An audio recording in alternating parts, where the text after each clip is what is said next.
अच्छी तरह साफ करो, कल तक एक भी दाग नहीं दिखना चाहिए, समझे? फिर धड़ पैर एक भी हिस्सा बाकी न रहे। इनके कपड़े लत्ते भी उठाओ, सबका सब।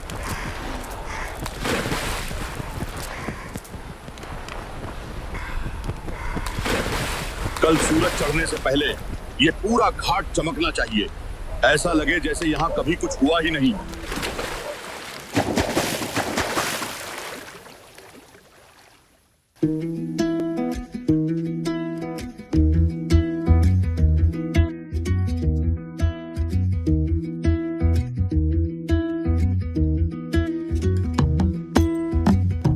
साधो देखो जग बोराना, सांची कहे तो मारन दौड़े झूठे जगपतियाना।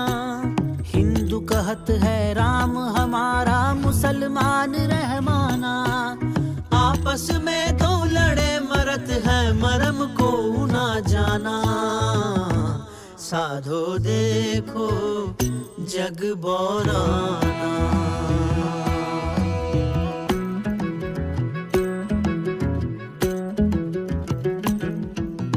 बहुत मिले मोहे नेमी धर्मी, प्रात करे स्नाना।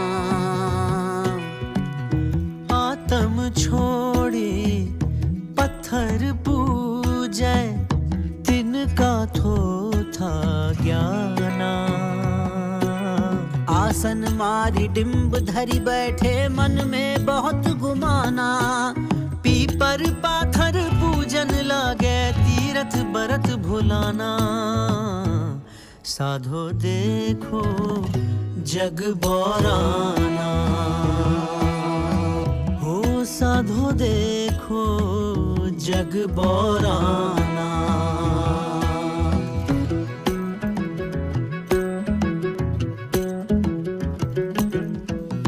बहुत तक देखे औलिया, पढ़े किताब कुराना। करे मुरीद कबर बतलावे, उन्हु खुदा ना जाना। हिंदू की दया मेर तुर्कन की, दोनों घर से भागी। वह कर जिब हवा झटका मारे, आग दो घर लागी। साधो देखो जग बोराना,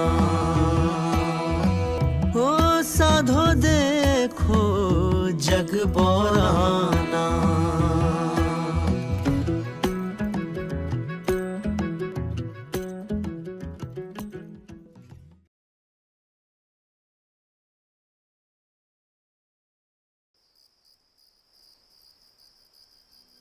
बेटा, एक बात कहें, बुरा मत मानना। कहो माँ। हमें काशी में रहना है, जब तक सांस चले वहीं रहना चाहते हैं। लोग कह रहे हैं जो काशी में मरेगा स्वर्ग जाएगा, और जो मगहर में मरेगा नरक मिलेगा। हम बूढ़े हो गए हैं बेटा, पता नहीं कितनी सांसें बाकी हैं। काशी में हमारे लिए कुछ व्यवस्था कर दो। काशी में रहने की व्यवस्था बहुत महंगी पड़ती है, कोशिश करूंगा इंतजाम की, देखता हूँ कैसे हो पाता है। भगवान तेरा भला करे बेटा, बस इतना ही चाहिए हमें। तुम हमारा सहारा हो बेटा। काशी में पंडों ने एक अफवाह फैलाई, यहां मरने वाला स्वर्ग जाएगा और मगहर में मरने वाला नरक भोगेगा। अज्ञान इतना फैला कि हर घर में यही चर्चा होने लगी। हर वृद्ध माँ बाप अपनी औलादों से विनती करने लगे कि हमें काशी में छोड़ दो, वहीं मरना है।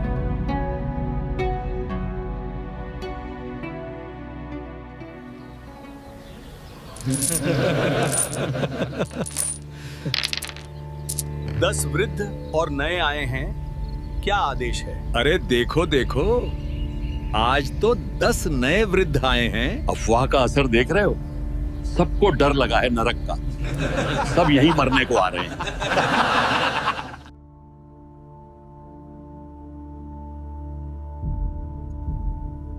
पंडित जी, ये मेरे बुजुर्ग माता पिता हैं। इन पर मेरा बहुत ऋण है। अब ये अपना आगे का समय काशी में ही बिताना चाहते हैं। क्या तुम दक्षिणा लाए हो? हाँ पंडित जी, जितनी आपने मांगी थी उससे थोड़ी अधिक ही है। फिर निश्चिंत रहो, हम इनकी इतनी अच्छी देखभाल करेंगे कि इन्हें घर की याद भी नहीं आएगी। इन्हें हम यजमान नहीं, अपना परिवार मानेंगे। लीजिए पंडित जी, आपकी दक्षिणा। बस खर्चे पानी का ध्यान रखिए हर महीने। धर्म का काम है, रुकना नहीं चाहिए। जी पंडित जी। जैसा आप कहें। अब हम आपकी शरण में हैं।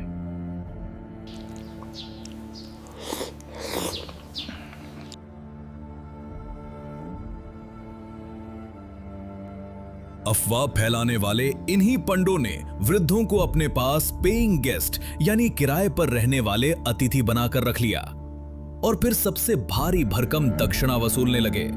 इन मासूम वृद्धों को मोक्ष के नाम पर किराएदारों की तरह कमरों में ठूंस दिया जाता।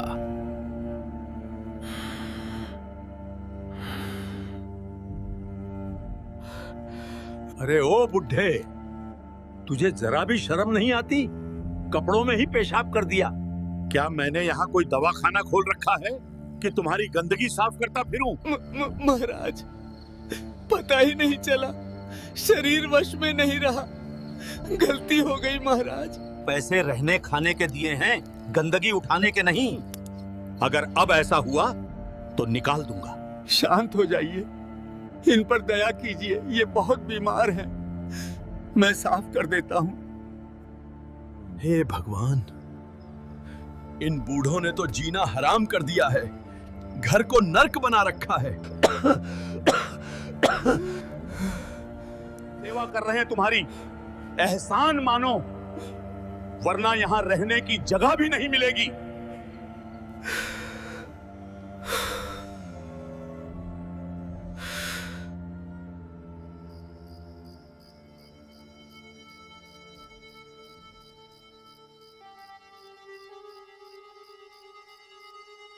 हे महात्मा, वो बूढ़ा जो बीमार है उसने फिर से अपने कपड़े गंदे कर दिए। बहुत बदबू आ रही है, कमरा रहने लायक नहीं। कभी इनके मल मूत्र साफ करने पड़ते हैं, कभी इनके गंदे कपड़े धो, कभी इनको नहलाओ।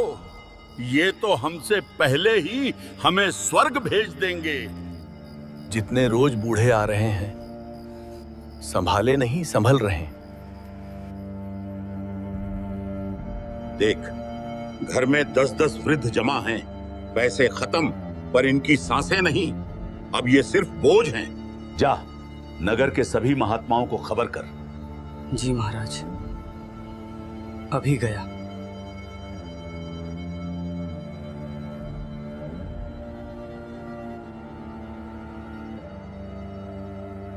लालच में लिया फैसला अब भारी पड़ने लगा था। ये लालच उनके गले की हड्डी बन गया, न निगली जाए न उगली जाए। और इस मुसीबत से बचने के लिए जो समाधान रचा गया, वो मानवता पर ऐसा दाग था जो आने वाले समय में एक महाकलंक के रूप में जाना गया।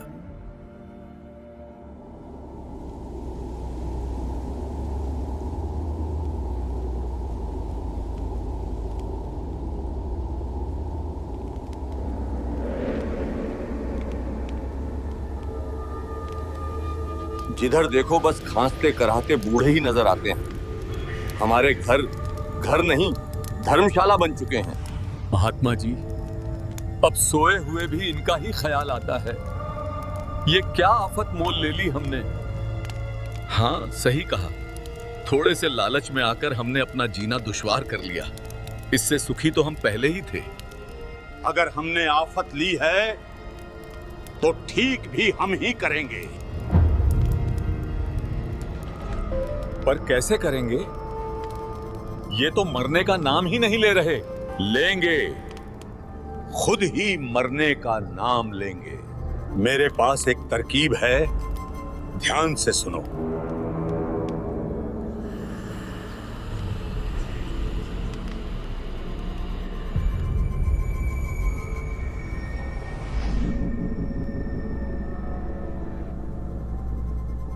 महंत जी, आपने तो सांप भी मार दिया और लाठी भी नहीं टूटने दी।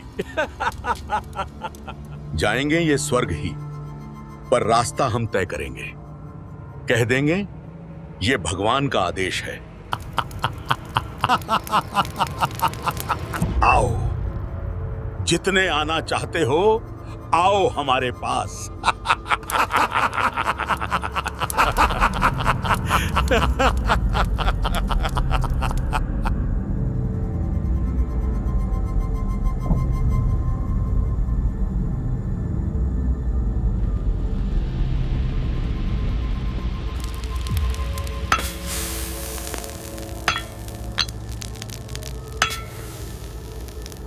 ए लुहार, जो सामान बनवाया था तैयार है? अरे पंडित जी, बिल्कुल तैयार है। जैसा आपने कहा था वैसा ही बनाया है। मजबूत और इतना धारदार कि बस छूते ही काट दे। पर पंडित जी, इतना बड़ा आरा किस काम आएगा? कुछ बड़ा काटने वाले हैं क्या? तू अपना काम कर, ये तेरी मेहनत की कीमत है, रख ले। बाकी आरे से क्या कटेगा ये जानना तेरे काम का नहीं।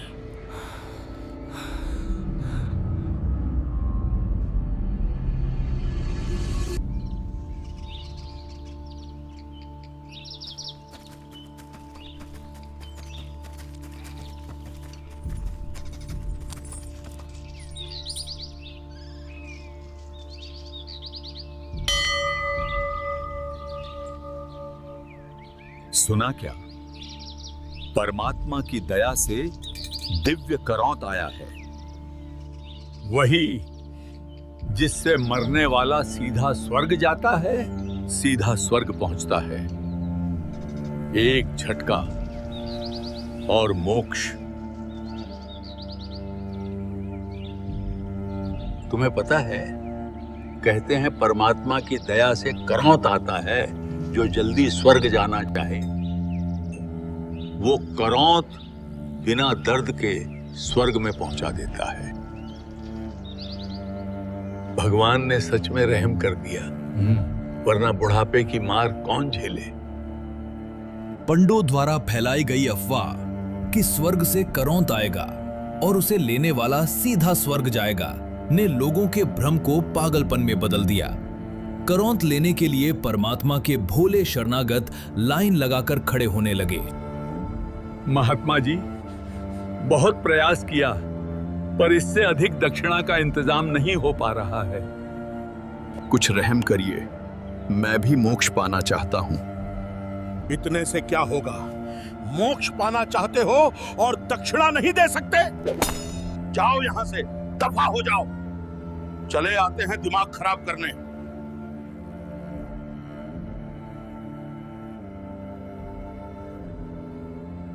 पंडित जी, ये लीजिए, पूरी 50 स्वर्ण मुद्राएं हैं, कोई कमी नहीं है।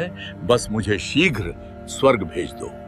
धन्य हैं आप सेठ जी, स्वर्ग के द्वार तो आप जैसे धर्मात्माओं के लिए ही बने हैं। आपका कल्याण निश्चित है। आप आगे जाएं, वहां भीतर मुख्य महात्मा जी खड़े हैं, वे आपकी मुक्ति की प्रतीक्षा कर रहे हैं। बस उस गुफा में नीचे चले जाओ, मोक्ष का द्वार वहीं है।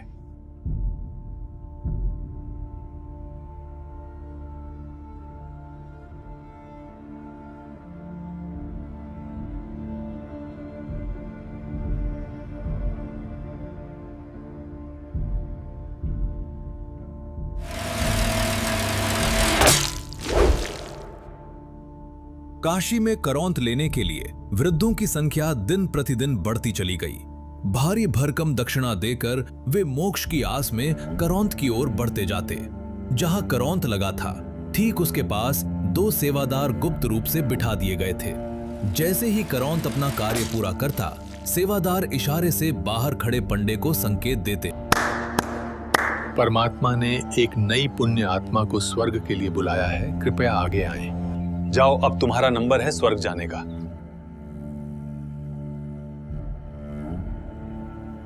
यदि किसी कारण करौंत अटक जाता और अपना कार्य पूरा नहीं कर पाता तो सेवादार फिर से इशारा करते। परमात्मा ने अभी तुम्हें स्वीकार नहीं किया है, कल फिर आना। भगवान तुमसे नाराज हैं। हम फिर से तुम्हारी फरियाद करेंगे, कल जरूर आना। पैसों के लालच ने पंडों को इतना अंधा कर दिया था कि मासूम वृद्धों को जानवरों की तरह काटा जा रहा था और ये सब मोक्ष के नाम पर खुलेआम हो रहा था।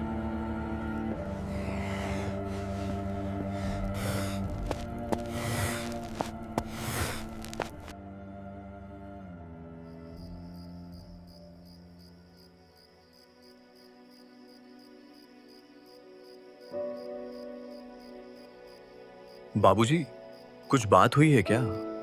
काफी परेशान से लग रहे हो। बेटा, तू मुझे रोज यही बातें बताता है कि परमात्मा की भक्ति करनी चाहिए, उससे शारीरिक और मानसिक कष्ट दूर होते हैं और मोक्ष भी मिलता है। लेकिन अब मैं बूढ़ा हो चुका हूं, न जाने कब शरीर छूट जाए। मुझे हाल ही में पता चला है काशी में स्वर्ग से करौंत आता है, काफी लोग जा रहे हैं। ऐसा कर, तू मुझे भी वहां ले चल, मेरा भी मोक्ष हो जाएगा। स्वर्ग जाने का इससे आसान रास्ता नहीं हो सकता।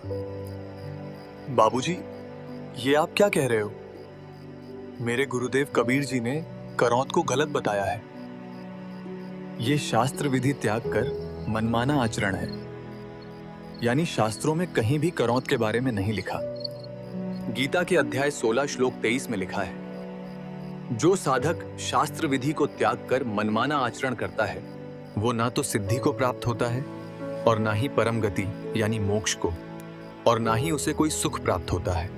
पर मुझे विश्वास नहीं हो रहा है, इतने सारे ब्राह्मण जो सभी को स्वर्ग भेजने का वादा कर रहे हैं, वो झूठ बोल रहे हैं और सिर्फ एक कबीर जो जुलाहा है वो सच्चा है। बाबूजी, आप कबीर जी को सिर्फ एक साधारण मनुष्य समझते हो, लेकिन बाबूजी, दामोदर सेठ के साथ जो चमत्कार हुआ उससे तो सारी काशी परिचित है। दामोदर सेठ ने ढोल के डंके पर सारी सच्चाई बताई है। क्या आप दामोदर सेठ को नहीं जानते? सुना तो है दामोदर सेठ के बारे में, पर सोचो, क्या कोई साधारण मनुष्य दामोदर सेठ को समुद्र के भयानक तूफान से बचा सकता है? दामोदर सेठ बीच समुद्र में तूफान में फंसे हुए थे और कबीर जी को सामान्य आदमी समझने वाले दामोदर सेठ के दोस्त भी उस जहाज में उनका मजाक उड़ा रहे थे। अरे कबीर, आजा, तू भी हमारे साथ बातें कर ले। भाई, तुम कुछ भी कहो, तुम्हारे भी जीव पवित्र हो जाएगी सद्गुरु के नाम से। इसी बहाने तुम्हारे भी कुछ कर्म बन जाएंगे।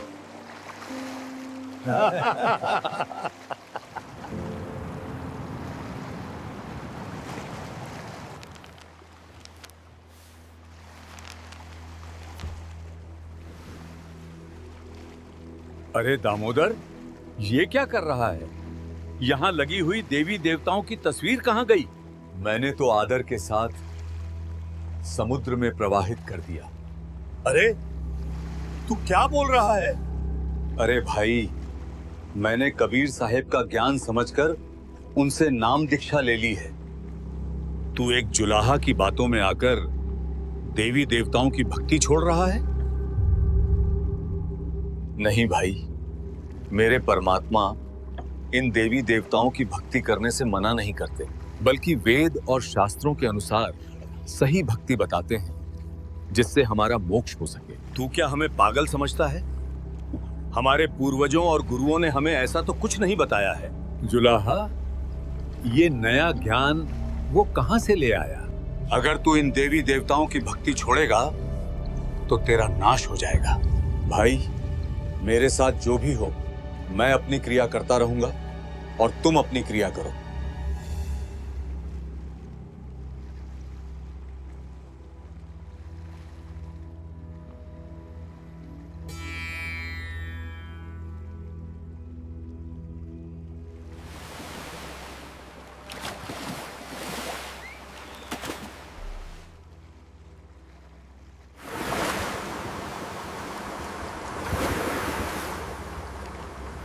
दामोदर तो पागल हो गया है। उसने एक जुलाहे की बातों में आकर भगवान को छोड़ दिया है। देखना, इसके साथ बहुत बुरा होगा।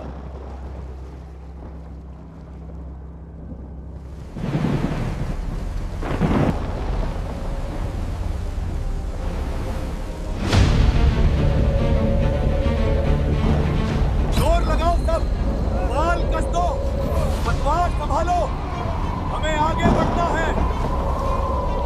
बचाओ, बचाओ, लहर आ रही है। संभालो।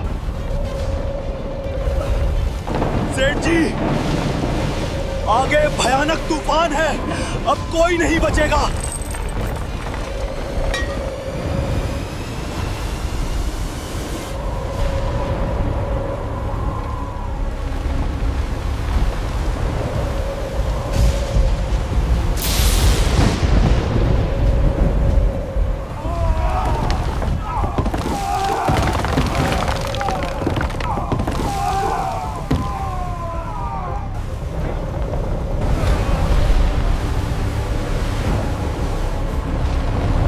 भाइयों, ऐसे संकट के समय में हमें भगवान को याद करना चाहिए, वही इस दुख को दूर करेगा। हे राम, हे कृष्ण, बचा लो। हे बजरंगबली, आप तो संकट मोचन हैं, हमारी रक्षा करो, हम सब बच जाएंगे। हे भोलेनाथ, आपकी प्रचंड शक्ति के सामने तो समुंदर भी नतमस्तक होता है।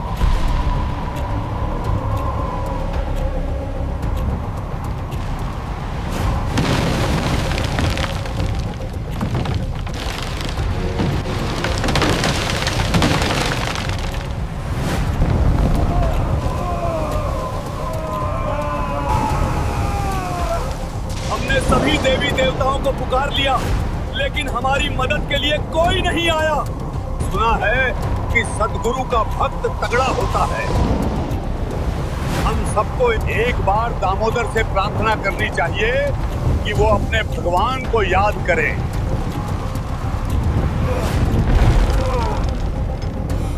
भाई दामोदर, तुम अपने कबीर जी से प्रार्थना करो, हमारा जहाज डूबने वाला है। भाई, मैं क्या प्रार्थना करूं? मेरा भगवान तो एक गरीब सा जुलाहा है। आपके तो ऐसे ऐसे भगवान हैं जिन्होंने पहाड़ तक उठा रखा है। आप ही प्रार्थना करो, अगर आप बच गए तो मैं भी बच जाऊंगा। सद्गुरु का भक्त तगड़ा होता है, इसलिए तुम एक बार प्रार्थना कर लो। भाई, तुम सब बैठ जाओ, मैं अपने सद्गुरु से प्रार्थना करता हूँ। बैठा नहीं जाता, तुम एक बार अर्ज कर लो। हे परमात्मा, आपका ज्ञान समझ में आ गया है। मैंने आपकी महिमा इन लोगों के सामने गा रखी है। दाता, मुझ नीच पर अपनी कृपा रखना। आप तो सर्वसमर्थ हैं, कुछ भी कर सकते हैं। अगर आज कुछ ऊंच नीच होती है तो वो इस दास के कारण होगा। मुझ में ही कोई त्रुटि रही होगी। परमात्मा, आपकी बेइज्जती का कारण ये दास ही बनेगा।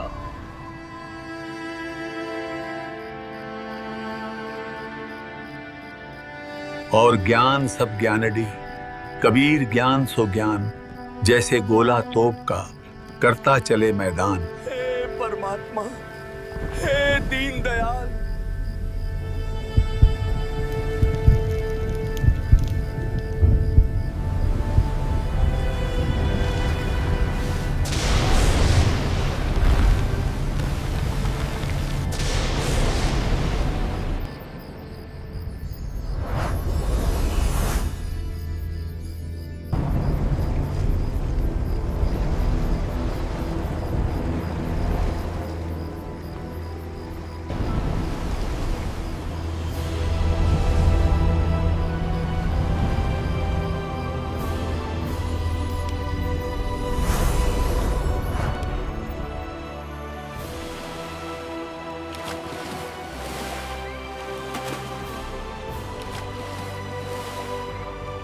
उठो दामोदर, पूर्ण सद्गुरु ने तुम्हारी प्रार्थना स्वीकार कर ली है।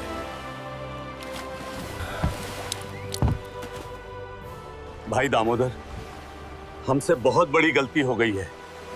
हमने आपके गुरुजी की बेइज्जती की। कोई नहीं भाई, परमात्मा अपने बच्चों को माफ कर देते हैं। दामोदर सेठ की जय हो। भाइयों, मेरा जयकारा मत लगाओ, बोलो कबीर परमेश्वर की जय हो। सतगुरु कबीर साहेब की जय हो। धन धन सतगुरु सत कबीर भगत की, पीड़ मिटाने वाले। धन धन सतगुरु सत कबीर भगत की, पीड़ मिटाने वाले भगत की, पीड़ मिटाने वाले भगत की, पीड़ मिटाने वाले। धन धन सतगुरु सत कबीर भगत की। दामोदर सेठ के होते अकाज, अर्ज करी थी डूबता देख जहाज। दामोदर सेठ के होते अकाज, अर्ज करी डूबता देख जहाज। लाज मेरी रखियो गरीब नवाज, समुद्र से पार लंघाने वाले। लाज मेरी रखियो गरीब नवाज, समुद्र से पार लंघाने वाले। धन धन सतगुरु सत कबीर भगत की, पीड़ मिटाने वाले। बाबूजी, पंडित सर्वानंद को कौन नहीं जानता। धर्मशास्त्रों में ऐसा पारंगत कि पूरी धरती पर कोई भी उससे शास्त्रार्थ में नहीं जीत पाया था। हाँ बेटा, सर्वानंद का ज्ञान तो सच में कमाल का था। तो फिर बाबूजी, क्या ये भी साधारण मनुष्य के लक्षण हैं कि ऐसा अपराजित विद्वान कबीर परमात्मा के ज्ञान के आगे घुटने टेक देता है? सर्वानंद कोई साधारण पंडित नहीं था। वो उन दिनों का सबसे बड़ा विद्वान था, शास्त्रार्थ में अजय योद्धा, जो पूरे भारत के बड़े बड़े ज्ञानी, आचार्य और महामंडलेश्वरों को एक एक करके पराजित कर चुका था। अपनी इसी अजयता के अभिमान में वो अपनी माता से अपना नाम सर्वानंद से बदलकर सर्वाजीत रखवाना चाहता था, मतलब जो सबको जीत चुका हो। पर सर्वानंद की माता एक भयानक रोग से पीड़ित थी। वो अपने रोग निवारण हेतु सभी देवी देवताओं की पूजा करके थक चुकी थी। उसने हर तरह के उपाय अपना लिए थे, फिर भी उसे आराम नहीं मिला था। और वही रोग कबीर परमात्मा के आशीर्वाद मात्र से क्षण भर में समाप्त हो गया। इसी कारण सर्वानंद की माता कबीर साहब की शिष्या बन चुकी थी। तत्व ज्ञान पाकर उसने जाति धर्म का घमंड त्याग दिया था और वो चाहती थी कि उसका बेटा भी परमात्मा की शरण पाकर मुक्ति प्राप्त करे। बेटा, अभी एक विद्वान शेष है। अगर उसे हरा देगा तो मैं तेरा नाम सर्वजीत रख दूंगी। कौन? कौन बचा है अब? वो कबीर साहेब हैं। पहले उनसे ज्ञान चर्चा कर, फिर मेरे पास आना। माँ, उस अशिक्षित जुलाहे को हराना तो मेरे लिए चुटकियों का काम है। बेटा, एक बात याद रखना, हार जीत जो भी हो लिखवा कर लाना, सत्य को छिपाना मत। ठीक है माँ, मैं अभी गया और उसे हरा के अभी आया। हे परमात्मा, मेरे भूले भटके बच्चे को शरण में लो। आज ये इसके झूठे मान में घूम रहा है, कल को ये आपकी सत भक्ति के बिना कुत्ते की योनि प्राप्त करेगा। इसका ये अभिमान और इसका ये अधूरा ज्ञान इसको ले मरेगा। अब आप ही दया करो मेरे परमात्मा। अपने नाम को सर्वजीत रखवाने की लालसा को लेकर सर्वानंद कबीर साहब से शास्त्रार्थ करना चाहता था, पर उसे यह अंदाजा नहीं था कि जिससे वो भिड़ने जा रहा है वो कोई साधारण मनुष्य नहीं, बल्कि स्वयं पूर्ण परमात्मा है।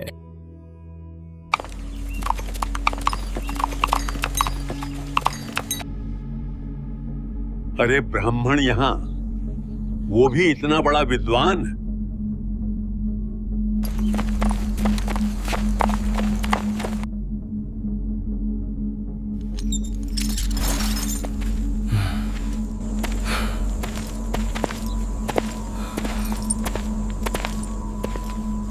पानी,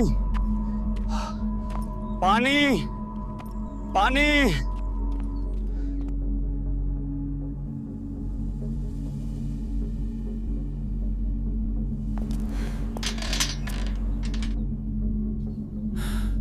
बेटी, बहुत प्यास लगी है, जरा पानी पिला दे। ये लीजिए पंडित जी, अपना करमंडल आगे कीजिए।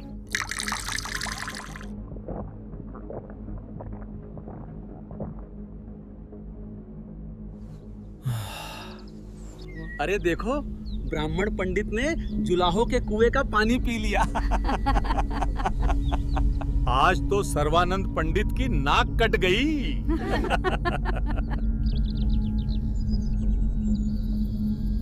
मैंने जुलाहों के कुएं का पानी पी लिया। उस समय एक ब्राह्मण का जुलाहों के कुएं का पानी पीना अपमान माना जाता था, पर प्यास ने सर्वानंद की सारी मर्यादा तोड़ दी। ए लड़की, ये कुआं किस जाति का है? पंडित जी, जुलाहों की कॉलोनी में तो जुलाहों का कुआं ही मिलेगा, ब्राह्मणों वाला तो मिलने से रहा। तूने मुझे पहले बताया क्यों नहीं कि ये जुलाहों का है? पंडित जी, ये तो तुम्हें तब पूछना चाहिए था जब तुम्हारी जान पानी पीने से पहले हलक में अटकी पड़ी थी। तब तो ए बेटी पानी पिला दे, ए बेटी पानी पिला दे, और अब जाति देखने लगे। ए लड़की, बहुत चबड़ चबड़ करती है, ज्यादा मत बोल। चल बता, ये कबीर कहाँ रहता है?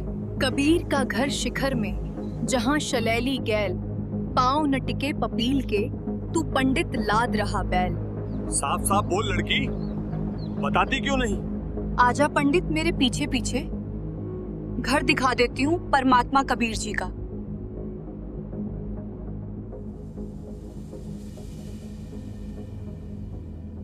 पिताजी, एक पंडित आया है, बैल पर सारे ग्रंथ लादे हुए हैं। शायद आपसे सवाल जवाब के बहाने झगड़ा करने आया है।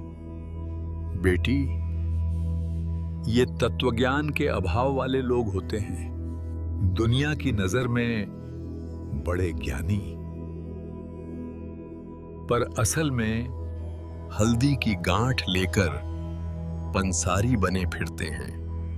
ले आओ पंडित जी को, आदर सहित अंदर लाओ। जो आज्ञा पिताजी।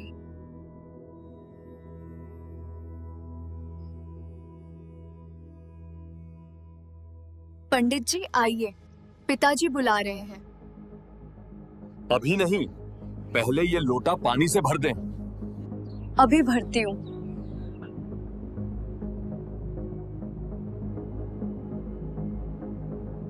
ये लीजिए पंडित जी। इस लोटे को पूरा ऊपर तक पानी से भर दें, ठीक है ना?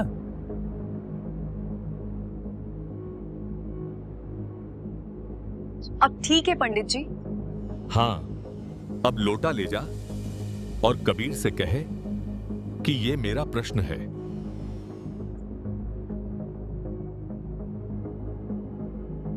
पिताजी, पंडित जी ने ये लोटा भेजा है, कहते हैं यही उनका प्रश्न है।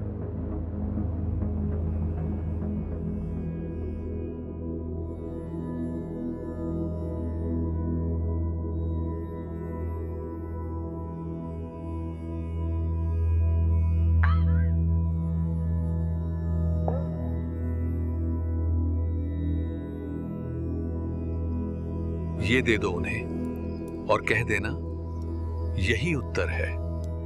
जी पिताजी, जैसी आपकी आज्ञा। ये क्या उत्तर दिया है? मैं तो बस ले आई हूँ, प्रश्न भी आपका, उत्तर भी आपका। अब आप ही पूछ लो। कबीर, मेरे प्रश्न का उत्तर क्या है? पहले अपना प्रश्न बताओ पंडित जी। मैंने सर्व विद्वानों को शास्त्रार्थ में पराजित कर दिया है। मैंने अपनी माताजी से प्रार्थना की थी कि मेरा नाम सर्वाजीत रख दो। मेरी माताजी ने आपको पराजित करने के पश्चात मेरा नाम परिवर्तन करने को कहा है। आपके पास लोटे को पूर्ण रूपेण जल से भरकर भेजने का तात्पर्य है कि मैं ज्ञान से ऐसे परिपूर्ण हूं जैसे लोटा जल से। इसमें और जल नहीं समाएगा, वो बाहर ही गिरेगा। अर्थात मेरे साथ ज्ञान चर्चा करने से कोई लाभ नहीं होगा। आपका ज्ञान मेरे अंदर नहीं समाएगा, व्यर्थ ही थूक मत होगे। इसलिए हार लिख दो, इसी में आपका हित है। पंडित जी, मैंने इस लोटे में ये सुई डाली, उस सुई ने पानी को बाहर धकेल दिया और इस लोटे की गहराई में जाकर अपनी जगह बना ली। बस ऐसा ही मेरा ज्ञान है, तेरा थोथा ज्ञान बाहर कर देगा और सच्चा ज्ञान तेरे हृदय की गहराई में अपनी जगह बना लेगा। बहुत बकवास कर ली। मैं यहां ये सुनने नहीं आया। मैं तुझे शास्त्रार्थ की चुनौती देने आया हूं। चल कबीर, मुझसे शास्त्रार्थ कर। कुटिया के बाहर कदम रखते ही माहौल बदल गया। गांव के लोग शास्त्रार्थ देखने उमड़ पड़े और कबीर परमेश्वर ने वहीं से प्रश्नों की शुरुआत कर दी। पंडित सर्वानंद, बताओ, ब्रह्मा का पिता कौन है? कौन है विष्णु की माता? शंकर का दादा कौन है? ये कैसा सवाल है? क्या हुआ सर्वानंद, होश उड़ गए? इनके कोई माता पिता नहीं, ये तो अजर हैं, अमर हैं। देवी भागवत पुराण 3 स्कंद खोल कर देख, खुद विष्णु जी कहते हैं, हमारी जन्म और मृत्यु होती है, हम नाशवान हैं, अविनाशी नहीं हैं। लिखा तो यही है, पर ये देवता तो अमर बताए जाते हैं। अब खोल गीता अध्याय 11 श्लोक 32, जहां गीता ज्ञानदाता कहता है कि मैं काल हूं अर्जुन, इस समय इन लोगों को नष्ट करने के लिए प्रकट हुआ हूं। ऐसा ज्ञान तो मैंने आज तक नहीं सुना। क्या बड़बड़ा रहा है सर्वानंद? जरा जोर से बोल। नहीं, कुछ नहीं। वो तो मैं वैसे ही कुछ सोच रहा था। सर्वानंद, खोल गीता अध्याय 11 श्लोक 47, जहां गीता ज्ञानदाता कहता है कि अर्जुन, तुझसे पहले मैंने किसी को भी अपना ये रूप नहीं दिखाया। पंडित, कृष्ण जी पहले ही कौरवों की सभा में अपना विराट रूप दिखा चुके थे, तो फिर ये सहस्त्रबाहु अर्थात 1000 भुजाओं वाला नया भगवान कौन था? पंडित जी अभी से होश उड़ गए। अभी तो और सुन। गीता अध्याय 4 श्लोक 34 में गीता ज्ञानदाता स्वयं स्वीकार करता है, मैं उस परमात्मा को नहीं जानता, तू उस परमात्मा को पाने के लिए तत्वदर्शी संत की खोज कर। ये तो अशिक्षित हैं, इसको शास्त्रों का इतना ज्ञान कैसे है?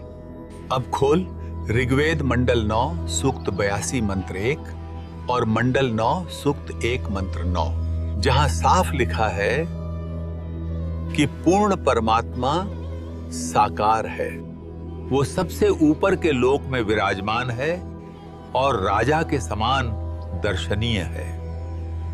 जब वो संसार में अपना ज्ञान प्रचार करने के लिए शिशु रूप में प्रकट होता है, तब उसकी परवरिश की लीला कुंवारी गाय से होती है और तू उसी को निराकार कहकर जनता को गुमराह कर रहा है।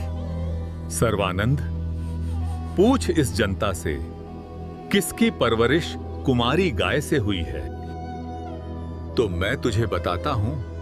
मैं ही हूं वो जिसका गुण चारों वेद गाते हैं। मैं ही आदि हूं, मैं ही अंत, मैं ही राम हूं, मैं ही नरसिंह, जिसके आगे मौत भी अपना पल्ला झाड़ती है। मैं ही हूं वो। मेरी ही परवरिश कुंवारी गायों द्वारा होती है। मैं ही वो अविनाशी कबीर हूं, सर्वानंद। कबीर साहब के चकवे ज्ञान के आगे सर्वानंद का चेहरा फीका पड़ गया। वो कांपने लगा। उसे समझ नहीं आ रहा था कि भागे या घुटने टेक दे। ऐसा कुछ नहीं लिखा है। अगर ऐसे ही चलता रहा तो ये जुलाहा मुझे कहीं का नहीं छोड़ेगा। मुझे कुछ करना होगा। ओम त्र्यंबकम यजामहे सुगंधिम पुष्टिवर्धनम उर्वारुकमिव बंधनान् मृत्योर्मुक्षीयमामृतात्। यदा यदा हि धर्मस्य ग्लानिर्भवति भारत अभ्युत्थानमधर्मस्य तदात्मानं सृजाम्यहम्। कर्मण्येवाधिकारस्ते मा फलेषु कदाचन मा कर्मफल हेतुर्भूर्मा ते संगो यस्त्व कर्मणि। परित्राणाय साधूनां विनाशाय च दुष्कृतां धर्म संस्थापनार्थाय संभवामि युगे युगे। ओम कृष्णाय वासुदेवाय हरये परमात्मने प्रणतः क्लेशनाशाय गोविंदाय नमो नमः। उस समय अशिक्षित जनता शास्त्र का अर्थ नहीं समझती थी। उनके लिए जो तेज तेज संस्कृत बोल लें वही सबसे बड़ा ज्ञानी माना जाता था। धारा प्रवाह रटे हुए मंत्र जिन्हें बोलने वाला खुद भी नहीं समझता था, उन्हें सुनकर जनता चकित हो जाती थी। पर सत्य यही है कि किसी चीज को रटना और उसी चीज को समझना, इन दोनों में दिन रात का फर्क होता है। सर्वानंद इसी अज्ञान का फायदा उठा रहा था। वो बिना रुके संस्कृत के श्लोक बरसाने लगा और भीड़ ये मान बैठी कि यही सच्चा ज्ञानी है। लोग तालियां पीटने लगे जैसे कबीर साहब हार गए हों, जबकि असली ज्ञान संस्कृत के शब्दों में नहीं, सत्य के सार में होता है, जिसे उस समय की जनता अशिक्षित होने के कारण समझ ही नहीं पा रही थी। पंडित जी की जय। बहुत बड़ा विद्वान है ये। अशिक्षित जनता रटने वाले को समझने वाले से बड़ा मान लेती है। भीड़ ने शोर में सत्य दबा दिया और कबीर साहब का मौन उनके लिए हार का प्रतीक बन गया। ए कबीर, सुन लिया तूने? मैं जीता हूं शास्त्रार्थ में। मेरी माता से मेरा वचन है, जो भी निर्णय हो लिखवा कर ले जाना है। तो अब तू लिख, कबीर हार गया और सर्वानंद जीत गया। पंडित, मैं तो अशिक्षित हूं, तू ही लिख ले जो लिखना चाहता है। मैं तो बस अंगूठा लगा के दे दूंगा।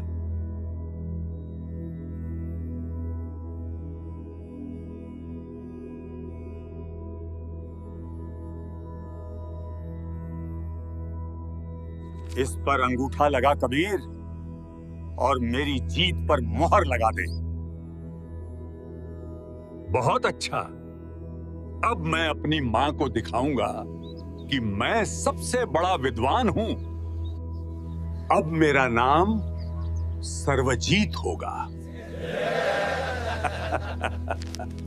सर्वानंद को क्या पता था कि जिस कागज को वो अपनी जीत का प्रमाण समझ रहा था, उसी कागज पर अब उस परमात्मा की लीला शुरू होने वाली है।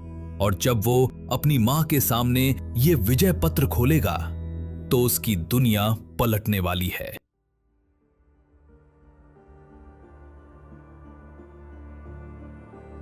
माताजी, माताजी। क्या हुआ बेटा? अंदर तो आजा पहले। माताजी, वो कैसा विद्वान था। कुटिया से बाहर आया और आते ही हार मान ली। अच्छा बेटा, क्या तू लिखवा कर भी लाया है? हाँ हाँ माताजी, ये देखिए। बेटा तू ही पढ़ दे। क्यों नहीं माता, अभी पढ़कर सुनाता हूं, आप ध्यान से सुनिए।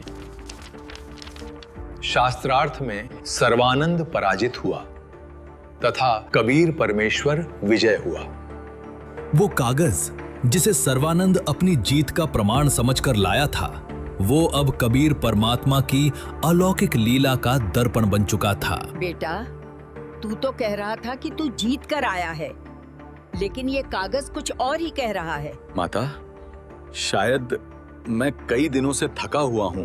हो सकता है मैंने गलत लिख दिया हो। माँ, मैं अभी जाता हूं और फिर से लिखवा कर आता हूं कि मैं जीता हूं।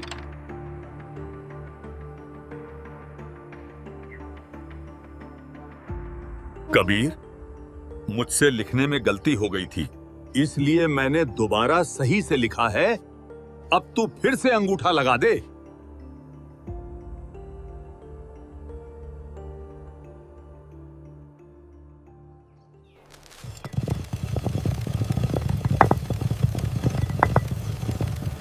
हाँ, सब सही लिखा है। अब मां को दिखा देता हूं। माताजी, अब की बार सही करवा कर आया हूं। अच्छा बेटा, फिर तू ही पढ़ दे। क्यों नहीं माताजी, अब की बार तो शास्त्रार्थ में सर्वानंद पराजित हुआ तथा कबीर परमेश्वर विजय हुआ। नहीं, ये कैसे हो गया? अभी तक तो सही था। बेटा, तू कहता कुछ है और लिखवाता कुछ और है, या फिर तू मुझसे सच्चाई छिपा रहा है? माँ, शायद फिर से गलती हुई होगी। मैं थका हुआ हूं, मेरी उंगली फिसल गई होगी। मैं अभी जाता हूं, अभी, और फिर से लिखवा के आता हूं। कबीर, मुझसे फिर से गलती हो गई। मैं तीसरी बार आया हूं। एक बार और अंगूठा लगा दो। इस बार मैंने बहुत ध्यान से लिखा है। कोई बात नहीं पंडित जी, मेरा कौन सा अंगूठा घिस रहा है। जितनी बार लगवाना है लगवा लें।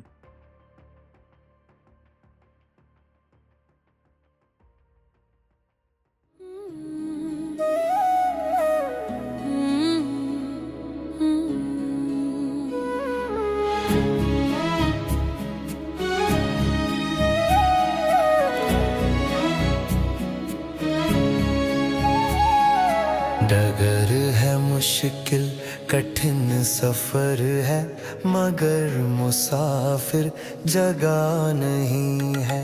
डगर है मुश्किल कठिन सफर है, मगर मुसाफिर जगह नहीं है।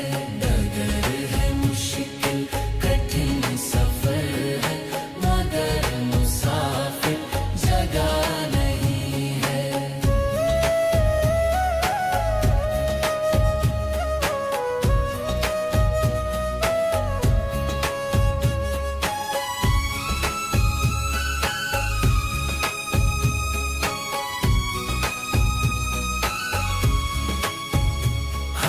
लगेंगे फल जब किसी पेड़ में, वो पेड़ झुक जाएंगे स्वतः ही। हाँ, लगेंगे फल जब किसी पेड़ में, वो पेड़ झुक जाएंगे स्वतः ही। अकड़ तने की बता रही है, अकड़ तने की बता रही है, अभी फल इसमें लगा नहीं है। डगर है मुश्किल कठिन सफर है, मगर मुसाफिर जगह नहीं है।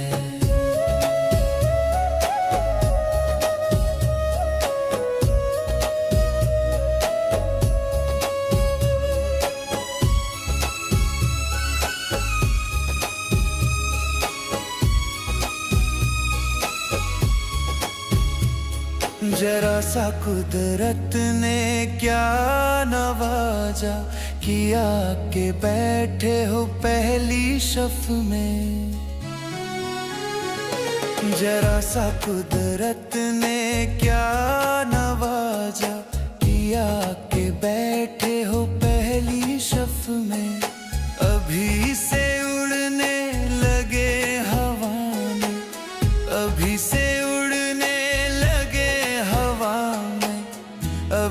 शोहरत नई नई है, डगर है मुश्किल कठिन सफर है, मगर मुसाफिर जगह नहीं है।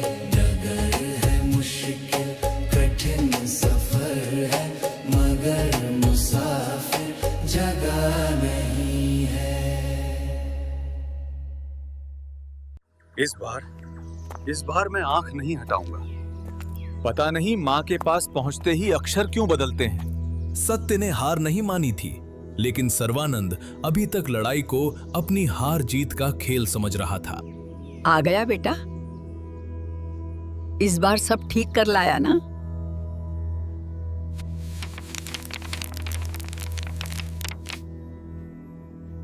माँ, मेरी आंखों के सामने अक्षर पलट गए माता। ये कैसे? बेटा, क्या अब तुझे समझ आया? तू ये नहीं समझ पा रहा था कि तू किसी साधारण मनुष्य से नहीं लड़ रहा, उससे लड़ रहा था जिसने ये संसार रचा है। ये सब तेरी गलती नहीं, तेरे अहंकार का अंधेरा था। माँ, मैं क्या करूं? मुझे कुछ समझ नहीं आ रहा। बेटा, वो कोई साधारण जुलाहा नहीं, वो तो साक्षात पूर्ण परमात्मा है। चल उनके पास चल, माफी मांग और उनके चरणों में बैठकर नाम दीक्षा ले ले। तेरा कल्याण हो जाएगा, तेरा अहंकार भी मिट जाएगा और तेरा जीवन भी सुधर जाएगा। माँ, मैं तो बहुत ही नीच हूँ। जो कबीर जी ने कहा वो सब शास्त्रों में लिखा है और मैंने अहंकार के कारण उनकी बात नहीं मानी। बेटा, तू मेरा एक लौता पुत्र है। मेरी आत्मा कह रही है, अगर तूने नाम दीक्षा नहीं ली तो कुत्ते की योनि में जाएगा और कष्ट सहेगा। जाकर उनके चरणों में गिरकर अपनी गलती की क्षमा याचना कर ले, मेरी आत्मा खुश हो जाएगी। माँ, ये तो स्वयं प्रभु आए हैं, आप मेरे साथ चलो। मुझे शर्म लगती है। चल बेटा, मैं तेरे साथ चलूंगी। सर्वानंद जी की माता अपने पुत्र को साथ लेकर प्रभु कबीर के पास गई तथा सर्वानंद जी को भी कबीर परमेश्वर से उपदेश दिलाया। तब उस महर्षि कहलाने वाले नादान प्राणी का पूर्ण परमात्मा के चरणों में आने से ही उद्धार हुआ। सर्वानंद, आपने अक्षर ज्ञान के आधार पर भी शास्त्रों को नहीं समझा, क्योंकि मेरी शरण में आए बिना काल किसी की बुद्धि को पूर्ण विकसित नहीं होने देता। अब फिर पढ़ो इन्हीं पवित्र वेदों व पवित्र गीता जी तथा पवित्र पुराणों को। अब आप ब्राह्मण हो गए हो। ब्राह्मण सोई ब्रह्म पहचाने। विद्वान वही है जो पूर्ण परमात्मा को पहचान ले, फिर अपना कल्याण करवाए। इसके पश्चात महर्षि सर्वानंद जी ने चारों वेदों को तत्व ज्ञान के आधार से समझा, वास्तविकता से परिचित स्वयं हुआ तथा अन्य को भी समझाया। बाबूजी, यहीं से सर्वानंद का जीवन पलटा। उसे पहली बार एहसास हुआ कि कबीर साहिब कोई साधारण इंसान नहीं है, स्वयं पूर्ण परमात्मा है। और सत्य को रोकने की कोशिश में वो जितना संघर्ष करता गया, सत्य उतनी ही तेजी से उसके सामने प्रकट होता गया।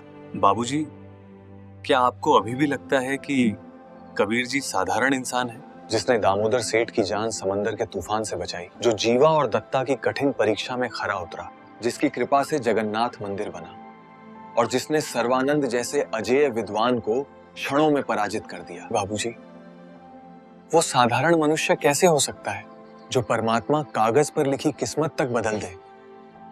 वो आपको मोक्ष का रास्ता गलत कैसे बता सकता है? बाबूजी, आत्मदाह से मोक्ष नहीं मिलता, किसी स्थान से भी नहीं, न काशी से न मगहर से। मोक्ष सिर्फ पूर्ण परमात्मा की शरण से मिलता है, और वो परमात्मा है कबीर साहिब। चलिए बाबूजी, आप भी कबीर साहिब की शरण ग्रहण कर लीजिए, आपका जीवन भी सुधर जाएगा। बेटा, इतने चमत्कार सुनकर तो लगता है मुझे भी कबीर जी से नाम दीक्षा ले ही लेनी चाहिए। बाबूजी, मनुष्य जीवन का मूल उद्देश्य है मोक्ष प्राप्ति, और वो कबीर जी की शरण में ही संभव है। हाँ बेटा, कल ही चलकर मुझे भी कबीर जी से नाम दीक्षा दिलवा दे। एक पिता के 2 दशकों के अंधविश्वास को एक बेटे ने कुछ ही क्षणों में तोड़ दिया, और वो इस समय उस सत्य की ओर बढ़ रहे थे जिसे उनके पूर्वज सदियों से खोजते आए थे, पूर्ण परमात्मा की शरण। जिस तरह करौंद की अफवाह ने पूरे मानव समाज को अंधेरे में घेर लिया था, उसी तरह एक सच्चाई की किरण भी उस अंधेरे को धीरे धीरे चीरने लगी। पूर्ण परमात्मा कबीर के अद्वितीय ज्ञान से लोगों की आंखें खुलने लगीं। वे समझने लगे कि मोक्ष स्थान से नहीं, सत भक्ति से मिलता है। जब पंडों को एहसास हुआ कि कबीर परमात्मा इस पाखंड को भी हमेशा की तरह समाप्त कर देंगे, तो वे घबरा उठे और अपने मौत के कारोबार पर आए संकट से निपटने के लिए आपस में मिलकर समाधान निकालने लगे। सुना है वो जुलाहा करौंद को गलत बताता है। करौंद ही नहीं, वो तो इस बात को गलत बता रहा है कि काशी में शरीर त्यागने से स्वर्ग मिलता है और मगहर में शरीर त्यागने से नर्क। अगर ऐसे ही चलता रहेगा तो करौंद का अस्तित्व मिट जाएगा। ये जुलाहा कबीर हमारी वर्षों से चली आ रही परंपराओं को खत्म कर रहा है। हमारी काशी जैसे पवित्र स्थान पर उंगली उठा रहा है, लोगों के मन में शंका पैदा कर दी है। लोग आकर सवाल पूछने लगे हैं, क्या सच में काशी में मरने से मोक्ष नहीं मिलता? अब बहुत हुआ, चलो उस जुलाहे के पास और उसे कहते हैं कि ये सब बोलना बंद करे। हाँ, तो चलो चलते हैं उसे साफ चेतावनी देने।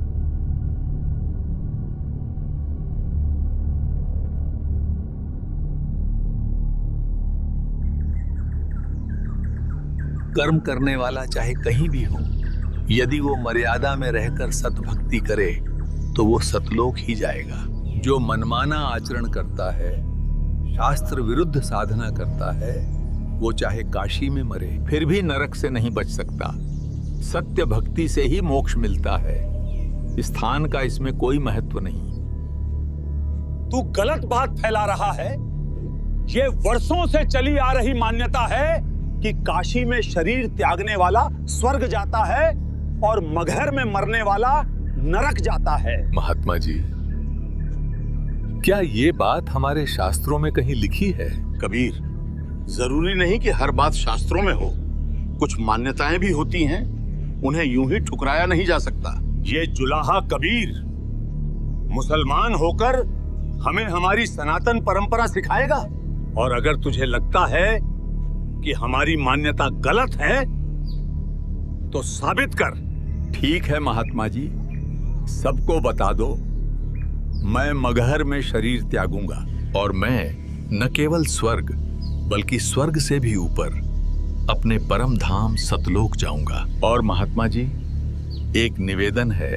कौन सा निवेदन? आप अपने सभी साथियों को मगहर बुलाइए, और जब मैं अपना शरीर त्यागूंगा तब आप अपनी विद्या के अनुसार दिखाइएगा कि मैं कहां गया हूं। अगर आपको अपनी मान्यता सही लगती है तो आपके अनुसार मैं नरक जाऊंगा, और अगर सत्य मेरी बात में है तो संसार देख लेगा। मोक्ष स्थान से नहीं बल्कि सत भक्ति से मिलता है। कबीर परमात्मा के इस एक वचन ने पूरे प्रदेश में हलचल मचा दी। मान्यता का किला, जिसे पंडितों ने सदियों से खड़ा कर रखा था, एक ही क्षण में कांप उठा। ये खबर अग्नि की लपटों की तरह गांव-गांव फैल गई। सुना है कबीर जी वर्षों पुरानी मान्यता को खत्म करने मगहर जा रहे हैं अपना शरीर त्यागने। हर गली, हर चौपाल, हर घाट बस एक ही चर्चा गूंजने लगी। भ्रमित जनता, पंडित, सिपाही, काजी, सबकी निगाहें अब मगहर की ओर टिक गई थीं, क्योंकि सदियों के अंधविश्वास को पूर्ण परमात्मा स्वयं चुनौती दे रहे थे। महाराज, इस बार हमारे नगर में बहुत अच्छी फसल हुई है। ऐसा लगता है कि इस बार किसानों को ज्यादा मुनाफा होगा। क्यों न हो मंत्री जी, इस बार कबीर साहेब की दया से वर्षा जो अच्छी हुई है। महाराज वीर सिंह बघेल जी की जय हो। कहो गुप्तचर, क्या खबर लाए हो? तुम इतने घबराए हुए क्यों हो? महाराज, एक अत्यंत महत्वपूर्ण सूचना प्राप्त हुई है। हमें ज्ञात हुआ है कि कबीर साहिब जी शरीर का त्याग करने के लिए मगहर जा रहे हैं। महाराज, लेकिन हमने सुना है कि मगहर में जो भी अपने शरीर का त्याग करता है उसे कभी स्वर्ग की प्राप्ति नहीं होती।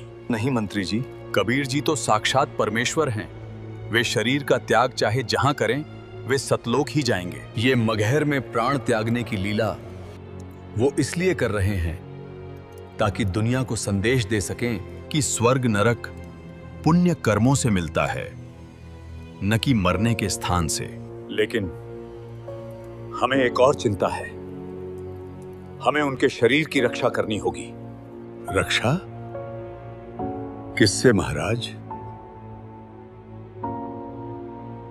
अगर हम वहां नहीं गए तो वो मुस्लिम उनके पार्थिव शरीर पर कब्जा करके उन्हें दफना देंगे। सेनापति, तुरंत सेना तैयार करो। हम गुरुदेव का शरीर मुस्लिमों के हाथ नहीं लगने देंगे। उनका अंतिम संस्कार केवल हिंदू विधि से होगा। पूर्ण परमात्मा कबीर जी ने मगहर के लिए प्रस्थान किया। ये यात्रा कोई साधारण यात्रा नहीं थी।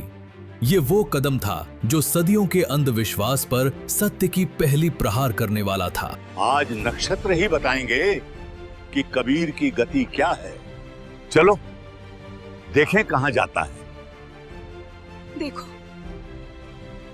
परमात्मा जा रहे हैं, हमें भी साथ में चलना चाहिए। अगर कबीर परमात्मा सच में स्वर्ग चले गए तो वर्षों की परंपरा झूठी साबित हो जाएगी। कबीर परमात्मा ने हमेशा पाखंडवाद पर चोट करी है। हमें भी साथ चलकर देखना चाहिए।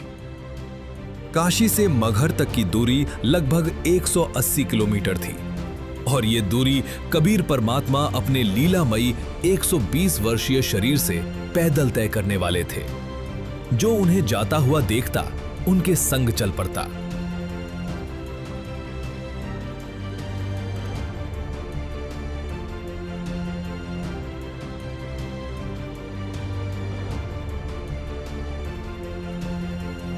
यहां से हम पैदल चलेंगे गुरुदेव के साथ।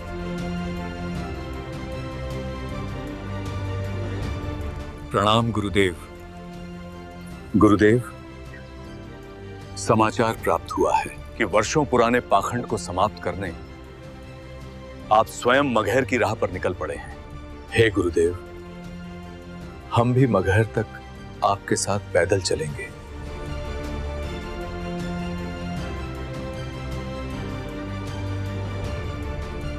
ये यात्रा सिर्फ काशी से मगहर का सफर नहीं थी।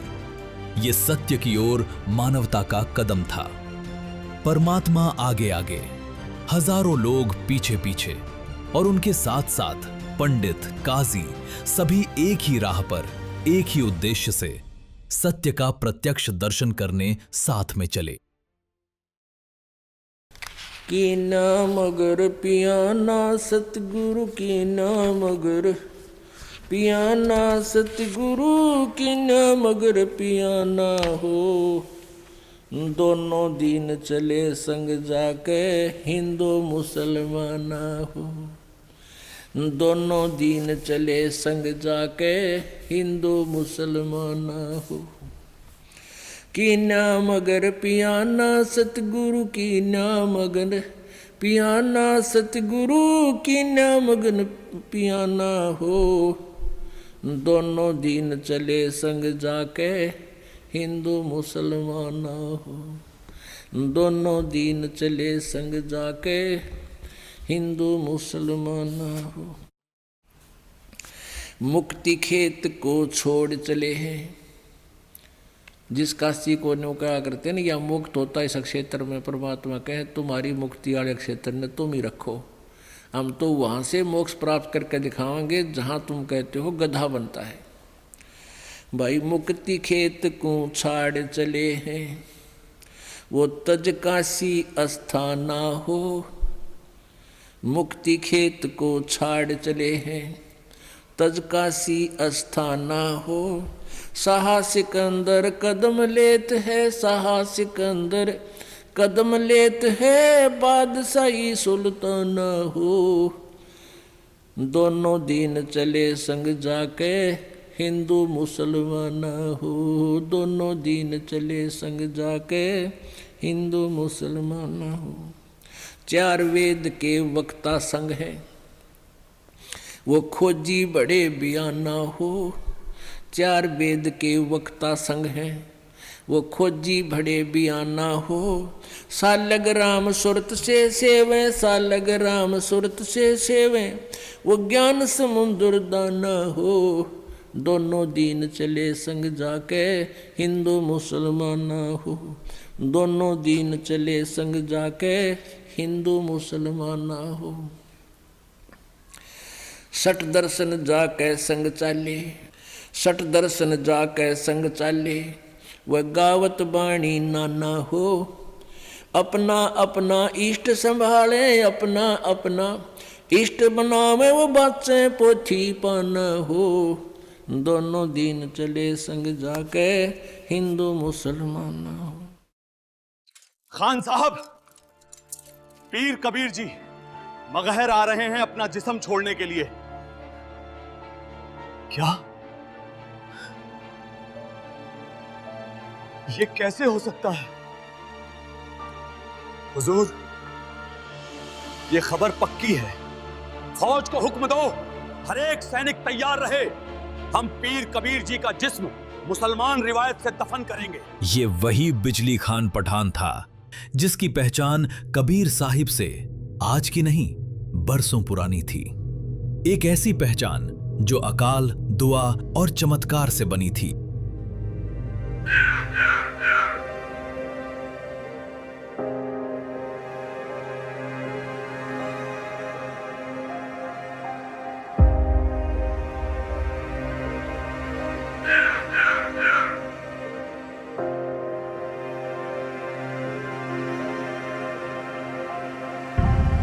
मगहर का नवाब बिजली खान, जिसकी धरती पर लंबे समय से एक बूंद बारिश तक नहीं गिरी थी। अकाल, भूख और मौत हर तरफ उसी की परछाई थी। भविष्यवक्ताओं ने घोषणा कर दी थी कि आने वाले 3 वर्ष भी आसमान से रहमत नहीं बरसेगी।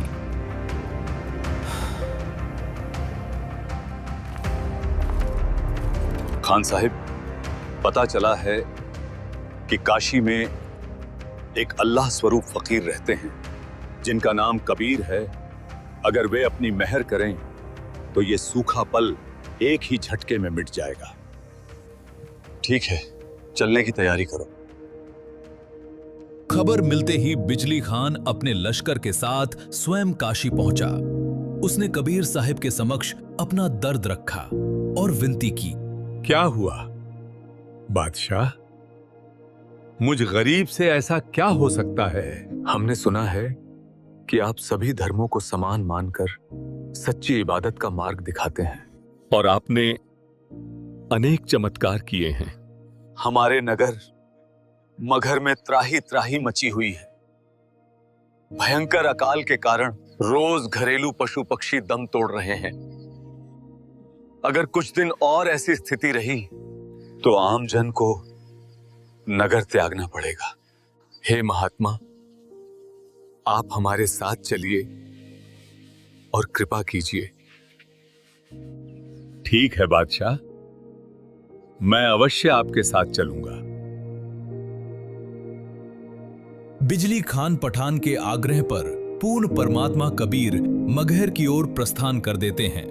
मगहर पहुंचकर कबीर परमात्मा बिजली खान पठान को अपने गांव लौट जाने का निर्देश देते हैं और स्वयं उसी धरती पर बैठकर परमात्मा में ध्यान लगाने की लीला आरंभ कर देते हैं।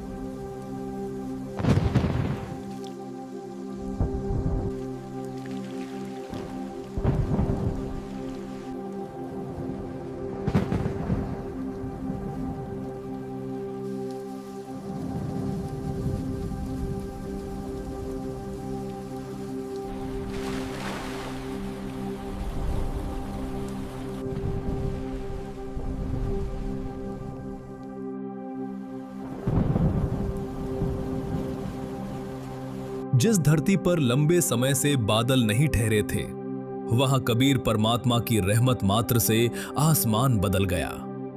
घनघोर वर्षा होने लगती है। वर्षा देखकर तो ऐसा प्रतीत हो रहा है जैसे खुद अल्लाह ने हुक्म दिया हो। सूखे कुएं भर गए, तालाब फिर से जीवित हो उठे, खेतों ने सांस ली और उसी क्षण बिजली खान पठान ने समझ लिया, ये कोई साधारण संत नहीं, ये अल्लाह स्वरूप हैं। वो उसी दिन कबीर परमात्मा का शिष्य बन गया।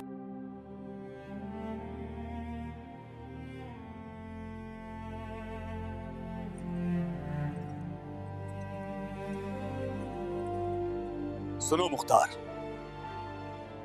लगता है वीरदेव बघेल को भी खबर पहुंच चुकी है कि पीर कबीर जी मगहर में अपनी रूह को जिस्म से आजाद करने वाले हैं। देख रहे हो, वो अपने राजपूती लश्कर के साथ पहले से ही काफिले में शामिल है। जी खान साहब, दूर से ही उसके घोड़े और सवार पहचाने जा रहे हैं। गौर से सुन लो तुम सब, चाहे कुछ भी हो जाए, वीरदेव को अपने मंसूबों में कामयाब नहीं होने देना है। जी खान साहब, अगर उसने ये गुमान भी किया कि पीर कबीर जी का जिस्म अपने हिंदू रस्म और रिवाज के मुताबिक उठा ले जाएगा, तो समझ लो ये हमारी सरजमी की खुली बेइज्जती होगी। हम पीर कबीर जी की ताजीम करते हैं, मगर उनका पार्थिव जिस्म हमारी निगरानी में रहेगा, समझ गए? चाहे जान चली जाए या जान लेनी पड़े, लेकिन पीर कबीर जी का जिस्म किसी और के हाथ लगने न पाए। जी खान साहब। मगहर की तरफ बढ़ते हर कदम के साथ धर्म, सत्ता और सम्मान का टकराव और भी घना होता जा रहा था। हिंदू काशी नरेश वीरदेव सिंह और मुस्लिम मगहर नवाब बिजली खान पठान दोनों कबीर परमात्मा को अपने अपने तरीके से अंतिम संस्कार करना चाहते थे, पर किसी को अंदाजा नहीं था कि परमात्मा की लीला न किसी रिवाज से बंधी है, न किसी मजहब से। पीर जी, हमें आपके आने का मकसद मालूम हुआ। बिजली खान आपकी क्या खिदमत कर सकता है? मैं अपना शरीर त्याग करने से पहले स्नान करना चाहता हूं। जो हुक्म पीर जी, मैं अभी आपके नहाने का पूरा इंतजाम करवा देता हूं। नहीं, मैं किसी बहते दरिया में स्नान करूंगा। पीर जी, यहां पहले एक दरिया बहता था, आमी नदी। शंकर भगवान के श्राप के कारण अब उसका पानी सूख चुका है। पीर जी, यहां चलते पानी का इंतजाम नामुमकिन है। चलो दिखाओ मुझे, वो आमी नदी कहां है? जी पीर जी, चलिए।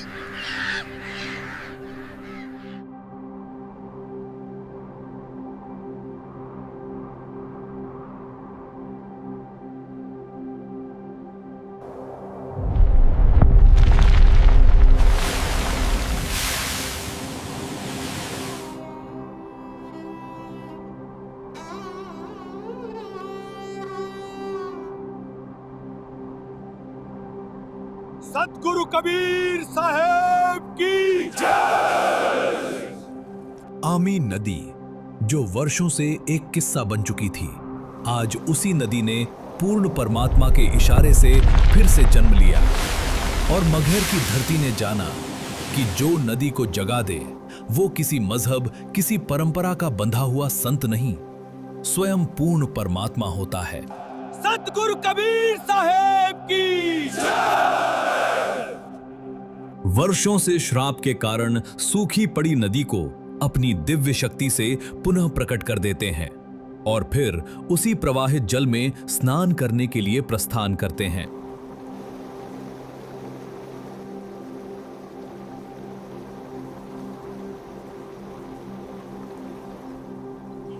आदेश दें प्रभु। 2 सफेद चादरों की व्यवस्था कर दो। एक मैं ओढ़ूंगा और एक बिछाऊंगा। जो आदेश मालिक, मैं अभी व्यवस्था करता हूं। वीर देव, बिजली खान, ये सैनिकों की फौज साथ लेकर क्यों आए हो तुम दोनों? परमात्मा जी,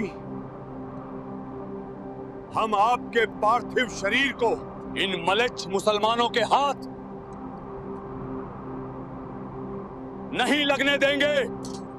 अगर इन्होंने जुर्रत की तो इनकी कब्र यहीं खोद देंगे।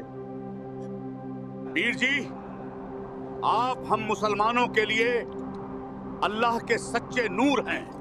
आपका जिस्म हम मुस्लिम रिवायत से दफन करेंगे, और अगर इन काफिरों ने आपके जिस्म पर हक जमाने की कोशिश की तो यहां इन्हीं की चिताएं जलेंगी।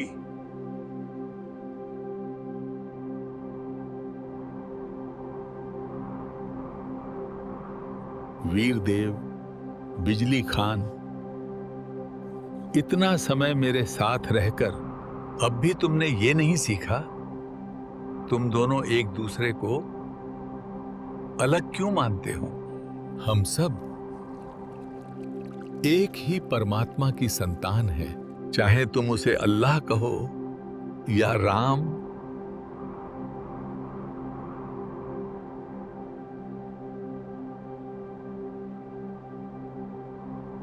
मेरे शरीर त्यागने के बाद जो भी वस्तु तुम्हें मिले उसे आधा आधा बांट लेना, पर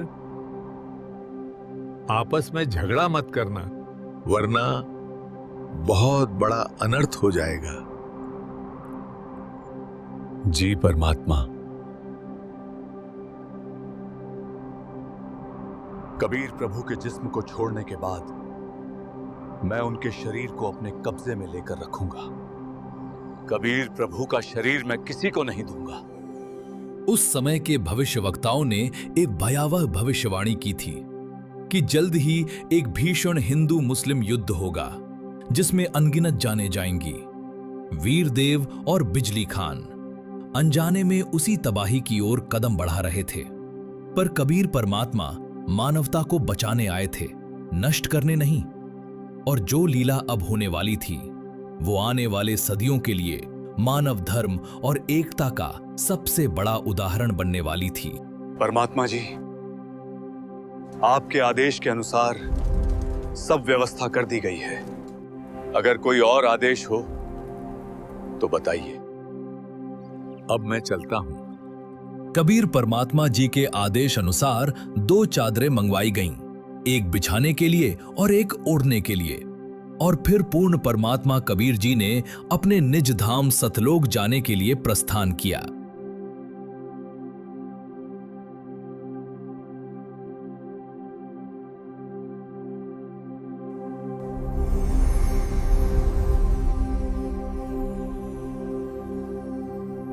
हे पंडितों, हे काजियों, मैं चल पड़ा हूं स्वर्ग से भी अनेक कोस ऊपर अपने सतलोक। अब अपनी अपनी पोथियां खोलो और देखो तुम्हारे शास्त्र क्या कहते हैं, मैं कहां गया हूं।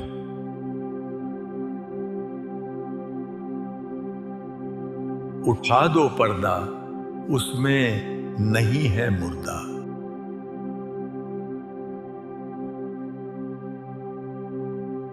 स्वयं परमात्मा थे।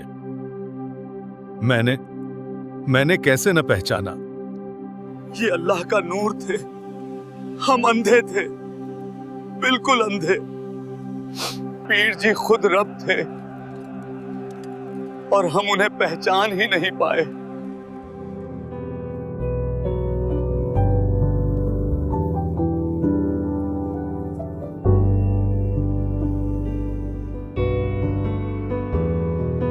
जिस दिन तू बिसरे निकल जाए मेरी जान, जिस दिन तू बिसरे निकल जाए मेरी जान।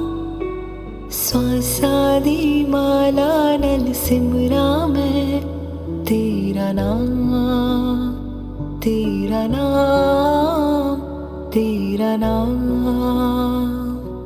श्वासादी माला नल सिमरा मैं तेरा नाम, तेरा नाम, तेरा नाम, तेरा नाम।